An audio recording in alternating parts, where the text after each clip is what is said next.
Welcome, everyone. Hello, shalom. Thanks so much for joining us. Yes, thank you, both for the lovely feedback you've sent and for your suggestions about how what we're learning might connect to these special days of Elul. We really enjoyed reading them. You know, as Rosh Hashanah gets closer, you can literally feel the shift in the air. It's in the atmosphere. So you feel it too, huh? For me, the feeling is kind of like what we say in the Tehillim chapter that we add every day in Elul, L'David Hashem Ori Veyeshi. There's a pasuk there, Lecha Amar Libi et Panecha Hashem Avakesh. That longing for Hashem's presence, for the face of our King, it comes from within. It's not driven by external need, but by an inner awakening, a recognition deep in the heart. And the whole person is swept up in that hope. Lir'ot be Tuv Hashem. That's exactly how I feel. Wow.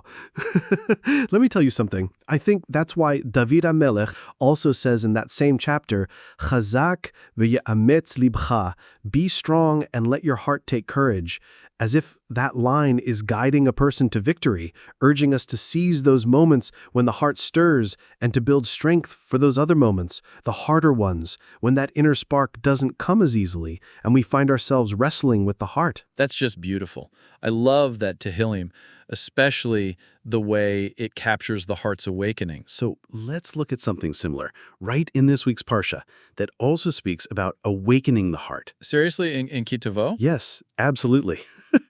In the section of Moshe's long speech that we're reading this week, he uses sensory language, not just to describe historical events that he's already recapped earlier, but to describe how the heart awakens through the senses, through sight, through hearing, through inner awareness. Moshe poses a question.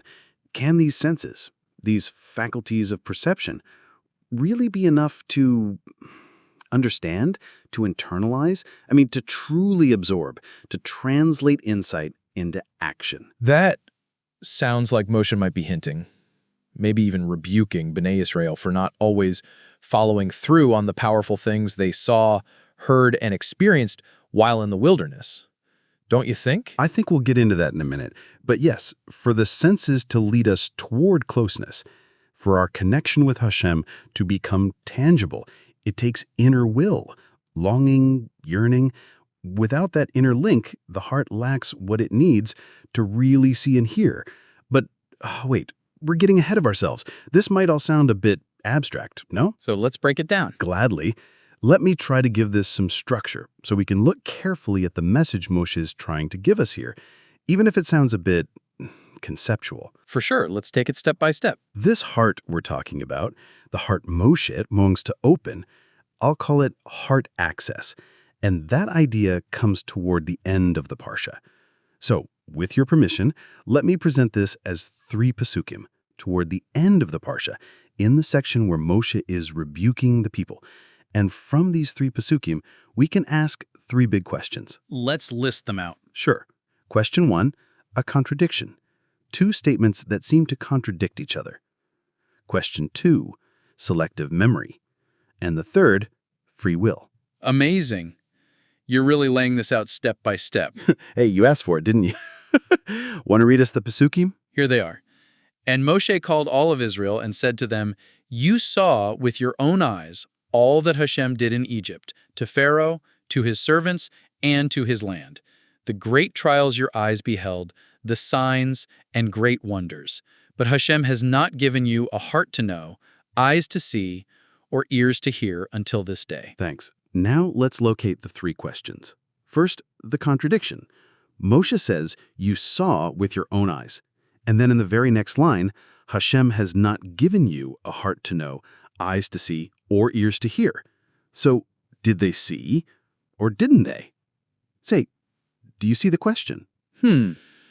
If they saw the miracles with their own eyes, how can Moshe say they didn't see? Nice. You got it. Question 2, selective memory.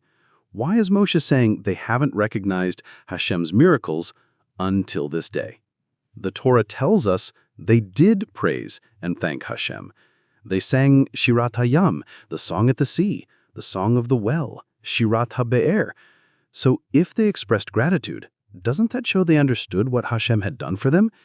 Is Moshe, dare I say, provoking a kind of selective memory? That's a tough one. Hold that thought. We're not answering yet. Question 3 now. Free will. If Moshe says Hashem did not give you a heart to know, or eyes to see, or ears to hear until this day, then what's the people's fault? How can you blame them for ingratitude if they literally lacked the faculties to perceive and understand? If they didn't have those tools, how can Moshe hold them accountable? That's excellent questions. It reminds me of what the Talmud says in Avodah Zarah, that Moshe's words here are in fact a rebuke for Israel's ingratitude toward Hashem. You're spot on. And the Abarbanel follows that same line. He says that Moshe was reproaching them for their stubbornness and sins.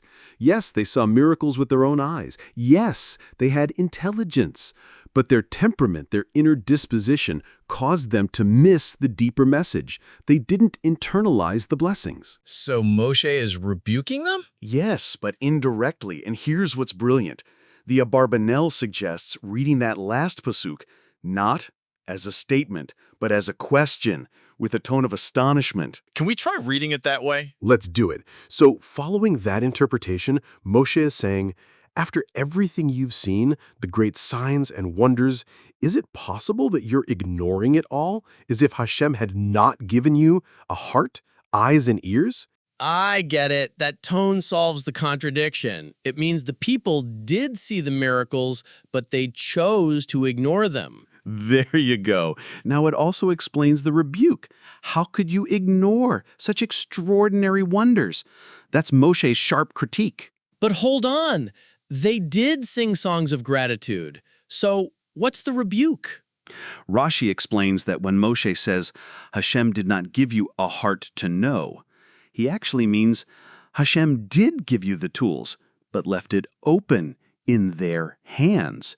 You were meant to pick them up and use them to recognize Hashem's kindness and cleave to him, as Rashi says. Now I'm confused again. So did Bnei Israel recognize Hashem's kindness or not? Let me give you an easier way to understand Rashi's point. You probably know this story. It might even be a joke. It's a classic. A man is driving around for over an hour looking for a parking spot in the city.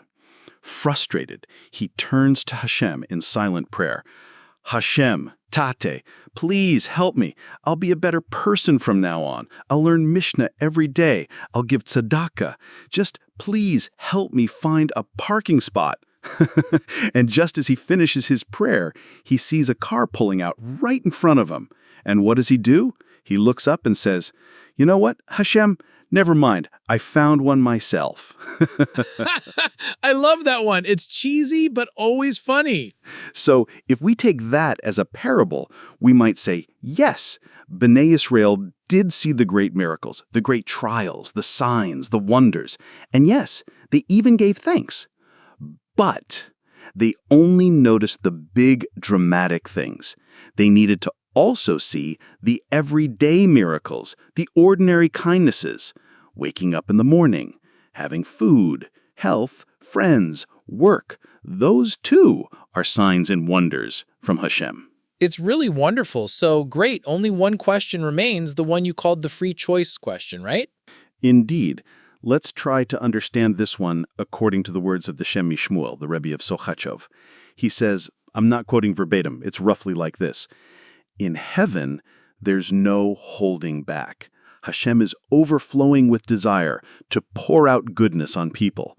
But the reason we don't always receive that goodness is because we stand at a distance.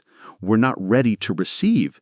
But if a person truly desires closeness to Hashem, then that longing will pull him forward toward the place where he can receive it. And so, says the Shem Mishmuel, if you truly yearn for closeness with Hashem, you will merit incredible blessings, even beyond your current level. I love that Hasidic perspective. So uplifting. So, even if you don't read the Pasuk with the questioning tone that Abarbanel suggests, the Shem MiShmuel offers a different path. There's no contradiction with free will here. Hashem does give us hearts that can know, eyes that can see, ears that can hear. But who receives those gifts?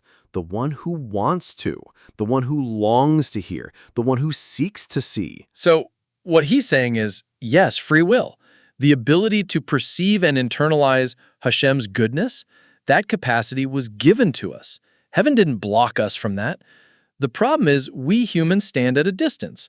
We don't yearn to see. We don't express the desire to hear. We don't take interest in truly understanding that every event in our lives, all of it is divine kindness, signs, wonders from Hashem. And here's a great connection. The Abarbanel too ends on a similar note. He says, there's no doubt Hashem gave you a heart able to know, eyes and ears perfectly suited to perceive. So in your very design, you already have a knowing heart, eyes that can see miracles, ears that can hear signs. In plain terms, these senses are already within us. The only question is, where are we focused? Wow. Just wow.